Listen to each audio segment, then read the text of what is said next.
mesdames, donc je dis mesdames parce que nous avons que des personnes féminines inscrites à cet atelier. Donc, nous allons parler d'actionnariat, gouvernance et mixité. Je remercie le MEDEF, Charlène et la FND de nous donner cette opportunité de vous parler ce qui est cher à Femmes Business Angels, c'est-à-dire la mixité, la gouvernance et l'actionnariat des entreprises. Alors, je suis Morgane Rolando. Je suis investisseuse dans l'impact et la technologie chez FBA depuis 2010. Donc, j'ai investi dans une dizaine d'entreprises. Je suis un petit peu une boulimique et une passionnée. Et je dirige un cabinet de conseil en management et gouvernance qui s'appelle Synergia. Donc, je vais animer aujourd'hui cet atelier.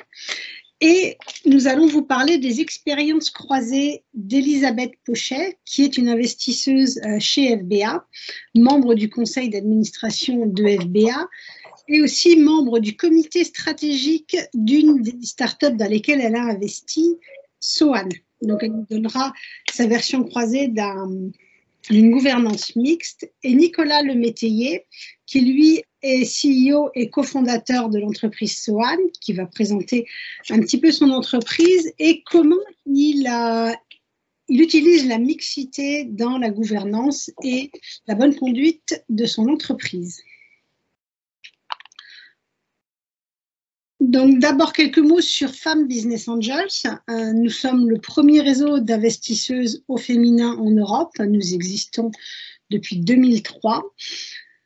Et nous avons 160 membres actifs, donc c'est assez conséquent, pour 400 investisseuses formées et qui ont investi depuis notre démarrage. Notre démarrage, donc nous sommes majeurs, nous avons maintenant 18 ans. Et nous totalisons 12 millions d'investissements dans 192 startups. On a eu 272 tours de table, puisque nous réinvestissons dans les startups dans lesquelles nous investissons. Nous continuons à les suivre sur la durée.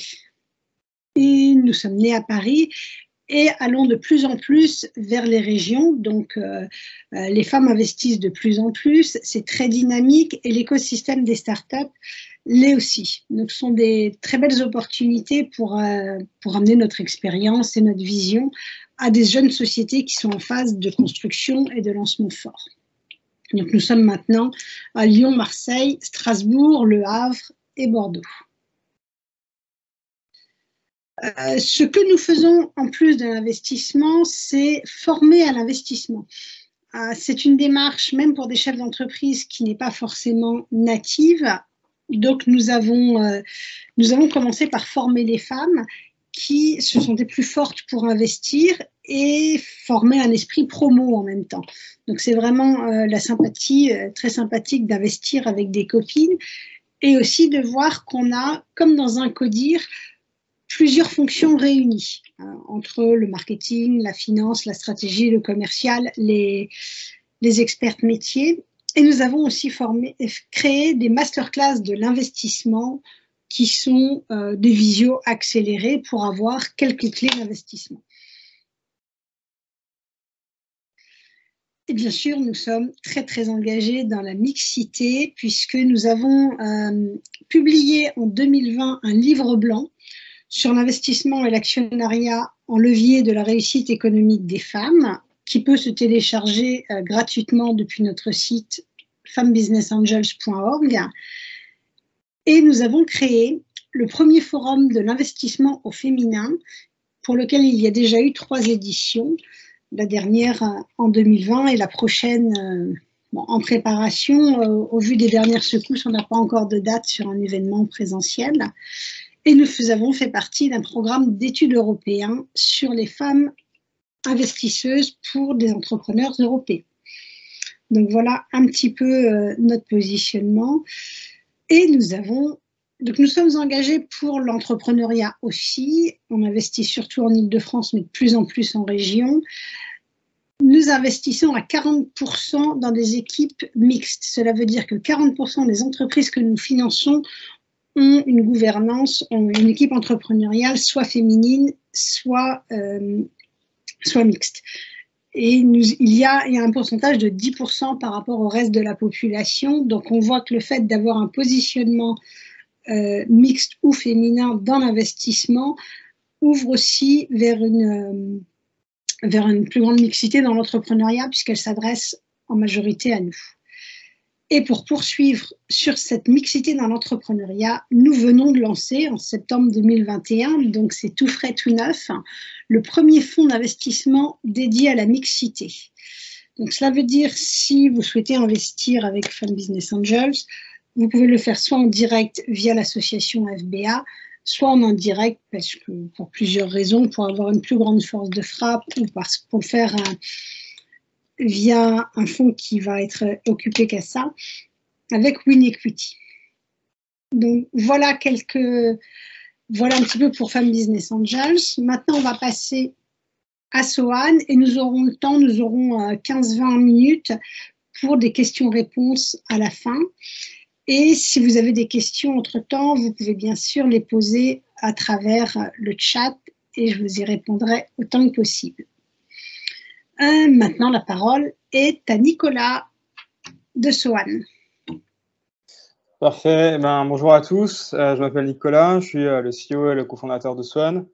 Et Sohan, en fait, c'est une entreprise spécialisée dans les services financiers pour les entreprises. Donc, concrètement, notre métier, c'est d'aider les entrepreneurs à réaliser leurs rêves. Alors, ça veut dire quoi? Ça veut dire que quand on monte une boîte, on a envie que ce soit pérenne, on a envie de pouvoir investir dans sa société, recruter des collaborateurs, faire en sorte que ce soit durable dans le temps.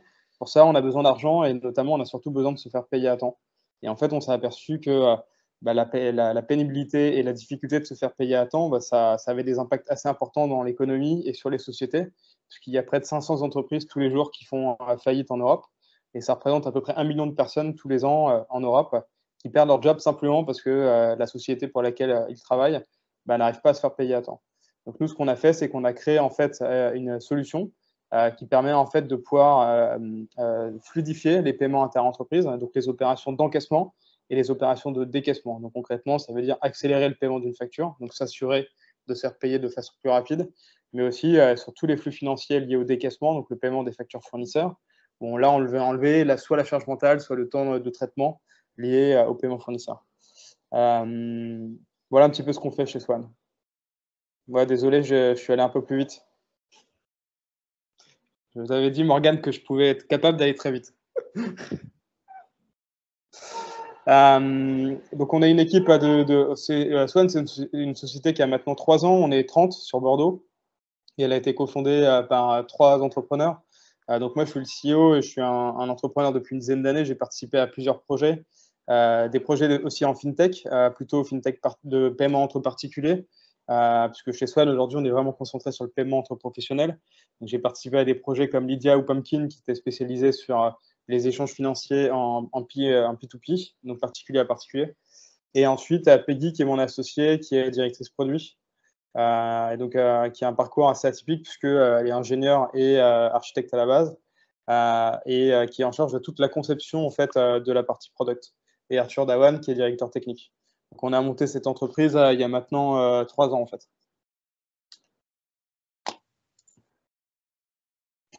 Et voilà, du coup, comme je vous le disais, on a une équipe de 30. Donc, comme l'entreprise a 3 ans, on est en train de passer certaines étapes structurantes de l'entreprise. Ça fait maintenant quelques mois qu'on est en train d'anticiper les prochaines étapes de scalabilité. Donc, c'est la duplication de ce qu'on a fait en France, mais à une échelle beaucoup plus rapide. Donc, pour ça, on a commencé à mettre en place du management intermédiaire. Et donc, aujourd'hui, on a, en plus de nous trois managers intermédiaires. Donc, on a notamment Mona, qui a rejoint l'équipe au tout début du projet et qui s'occupe de toute la partie marketing.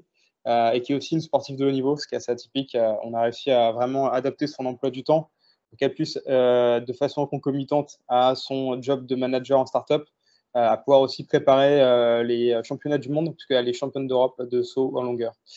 Et ensuite, on a aussi Yann qui s'occupe de la partie administrative et financière, et Benoît, qui est notre directeur commercial. Ok, et un des éléments qui est important et qu'on voit là dans l'équipe fondatrice et dans l'équipe du comité de direction middle management, c'est qu'on retrouve des hommes et des femmes. et c'est pas forcément le cas dans beaucoup de startups qui restent encore très très masculines à reproduire des modèles existants. Et donc, toi, Nicolas, tu es vraiment axé, tu as mis la mixité comme un des critères importants de la gestion de l'entreprise.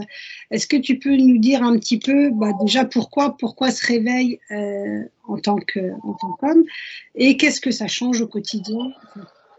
Qu'est-ce que ça Déjà, c'est pas un réveil en tant qu'homme, parce que pour moi, c'est intrinsèque. Donc, je me suis pas réveillé en me disant je vais féminiser mon entreprise, je vais la mixer. C'est pas du tout, ça n'a pas été un sujet.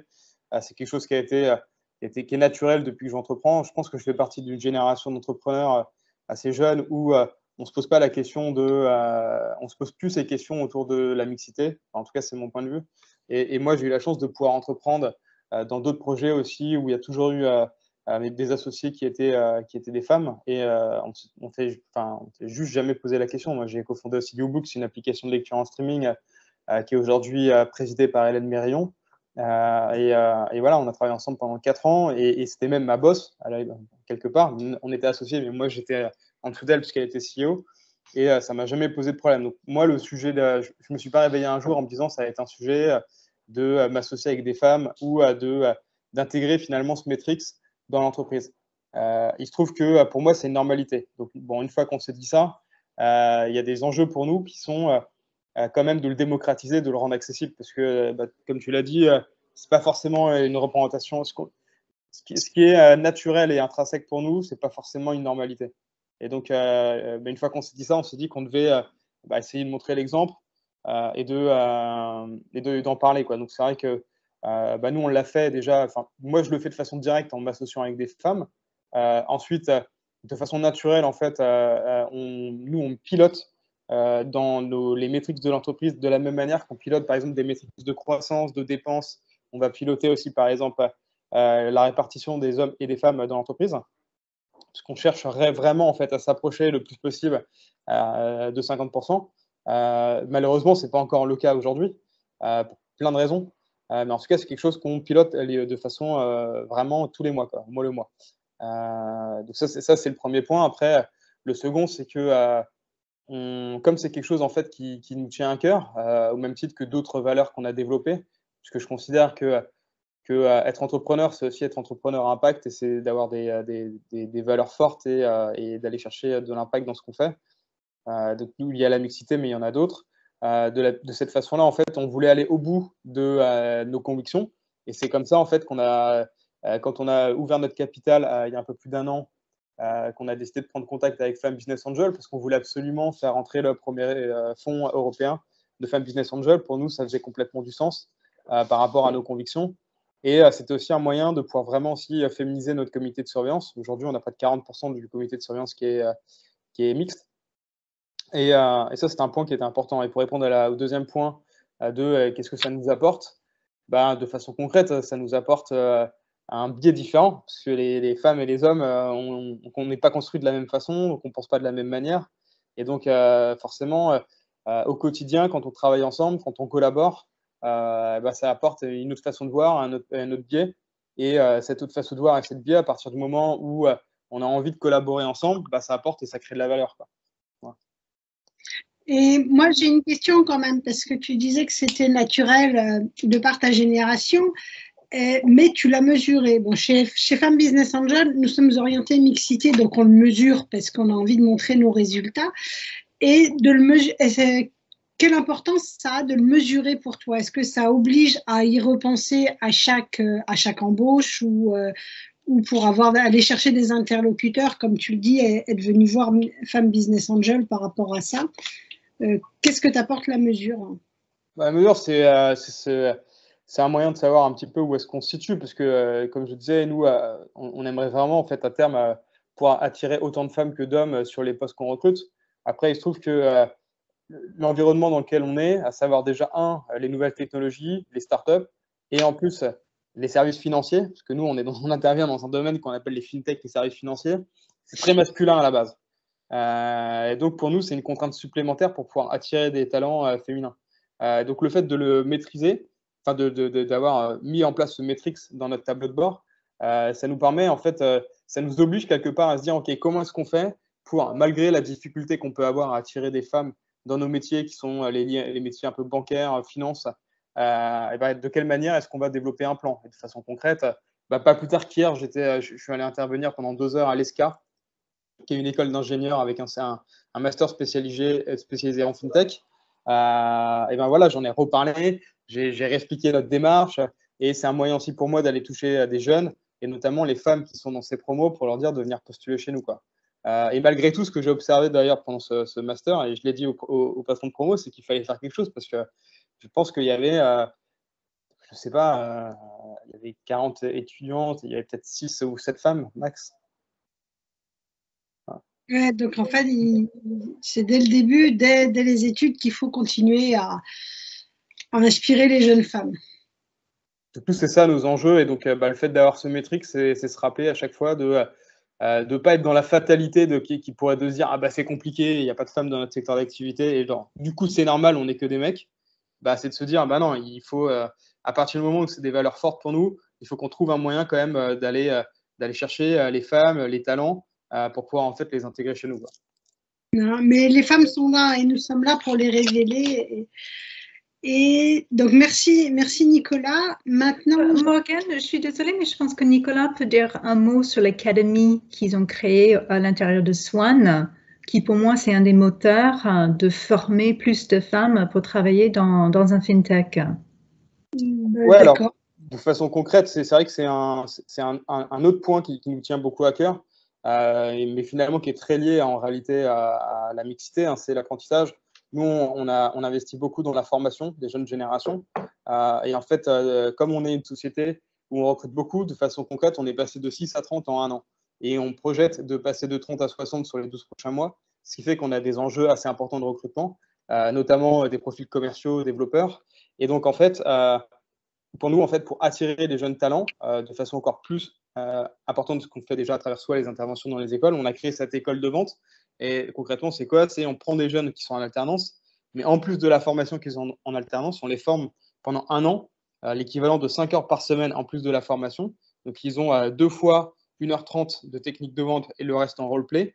Et ça, on le fait vraiment toutes les semaines de façon en fait à vraiment les former à un métier pour qu'on puisse en fait les embaucher derrière à l'issue des 12 mois directement en CDI chez nous.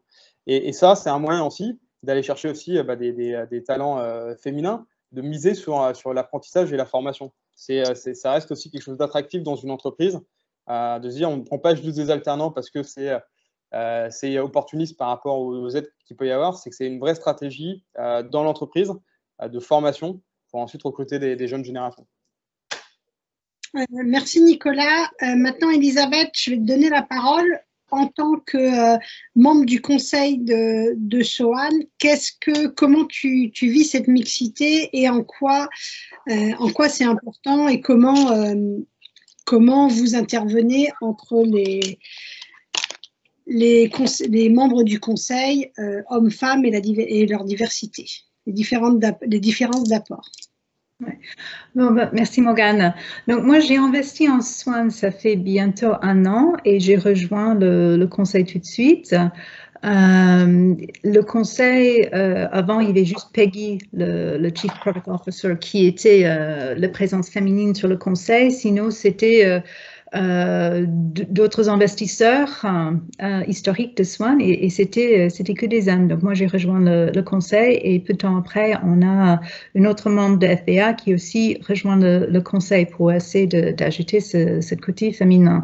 Ce qu'on voit, c'est que dans les discussions et les débats, c'est très intéressant d'avoir cet interchange des idées parce qu'il y a bien sûr la façon que les femmes réfléchissent et pensent et ce qu'elles apportent à la table. C'est pas la même façon, c'est pas la même vue des différents sujets. Mais en même temps, on apporte aussi des expériences qui sont différentes aussi. Il y a l'âge, il y a l'expérience de travail, l'expérience de nos différents investissements, les choix qu'on a fait, et c'est vraiment c'est une autre façon et une discussion qui je pense est beaucoup plus riche du fait qu'il y a toutes ces différentes expériences et points de vue et le fait qu'il y a les femmes qui font partie du conseil. On regarde tous les mêmes questions. Bien sûr, on regarde les chiffres, les KPI, tout ce qui est important pour Swan dans son développement. Mais le fait d'avoir les différentes personnes fait que le société, je pense, les débats sont plus intéressants. C'est pas, chacun apporte quelque chose qui fait un débat qui est plus riche. Voilà, et puis on voit, on a tous vu les statistiques, on voit que les sociétés où les femmes font partie des équipes fondatrices sont des sociétés qui performent mieux. On a vu aussi pendant la période de Covid, les pays où les femmes étaient en tête du gouvernement, ils ont mieux affronté les challenges de Covid. Donc tout ça, c'est un tas d'exemples qui démontrent que la mixité, le fait d'aller au-delà de son zone de confort, de son boys club et d'écouter des voix différentes, fait qu'on arrive à un résultat qui est meilleur pour tout le monde. Et ce que tu dis me fait penser aussi que déjà se mettre dans la posture de mesurer la mixité et d'avancer sur ce critère fait que l'entrepreneur ou les différents acteurs vont avoir une qualité d'écoute plus importante aussi, une qualité d'écoute des différences ou des avis différents. C'est sûr, c'est très très important. Quand je regarde les différents startups dans lesquels j'ai investi, il y en a très peu qui ont ce critère dans leur KPI, qui ont une mesure qui suit tous les mois le taux de mixité, l'équilibre homme-femme dans leurs équipes. Mais pour moi, ça devrait être universel. Ça devrait être toutes les startups qui regardent ça chaque mois. Je suis ravie de voir que ça fait partie du reporting de Swan. Et d'ailleurs, c'est quelque chose que j'ai suggéré à certaines d'autres startups dans lesquelles j'ai investi, qu'eux aussi, ils prennent cette même mesure. Parce que c'est un reflet de l'entreprise, c'est un reflet des valeurs et des choses qui sont importantes pour eux. Parce que quand on a une start-up, on a la responsabilité et la grande joie de pouvoir créer une culture d'entreprise. On dit souvent que la culture d'une entreprise est le reflet des fondateurs. Et moi, dans les différentes entreprises dans lesquelles j'ai travaillé, je trouve que ça, c'est vraiment, c'est très vrai, et que c'est pour les fondateurs d'importer leurs valeurs, de montrer leurs valeurs, que ce soit des valeurs de respect des personnes, des valeurs d'un salaire adéquat pour un travail qui est bien fourni. Toutes ces valeurs je cherche pas les mots, je trouve pas les mots que je cherche, mais c'est l'équipe fondatrice qui est le vecteur des valeurs, et de voir le reporting, le KPI sur le mixité et une des valeurs qui reflète une entreprise. Mais ça, c'est très intéressant, effectivement, de pouvoir le mesurer et l'afficher pour aussi attirer, là, on va dire les femmes qui ne se sont pas forcément reconnues dans le milieu de la tech, dans le milieu financier ou en tant qu'investisseuses. Donc, le fait de l'afficher va contribuer à plus les attirer. Et comme avec l'académie, de pouvoir leur faciliter l'entrée dans l'entreprise. Et donc, ça, c'est quelque chose, un élément dont vous discutez au conseil aussi et sur lesquels tu as pu être force de proposition, par exemple? C'est surtout le fait qu'on a demandé que ça soit un chiffre qui soit suivi, et que ça fait partie des éléments qu'ils regardent quand ils cherchent des nouveaux employés. Bon, ils ne vont pas imposer des quotas. Il y a une différence entre des quotas et des aspirations. Donc, ils ont l'objectif d'avoir un équilibre, une parité entre les employés. Mais ce n'est pas un quota, mais c'est juste quelque chose qui est surveillé dans le temps. OK. Et dans le reste de la gouvernance et du comité stratégique, est-ce que ça a été bien reçu? Ah oui, non. Même si tu veux savoir si les anciens membres du conseil étaient réceptifs à ces idées, oui, tout à fait. Vraiment, je pense que Nicolas a ressenti le support de tous les membres du conseil et c'était pas du tout un sujet de débat. C'était juste acquis que c'est quelque chose de normal et sain et dans l'intérêt de l'entreprise.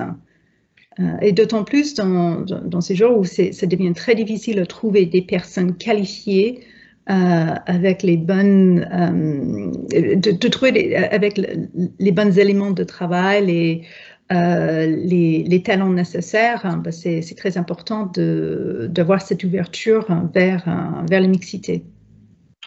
Oui, moi, ça me fait penser à une anecdote quand j'étais à mes débuts chez Femmes Business Angel, donc en 2010-12, il y a une dizaine d'années.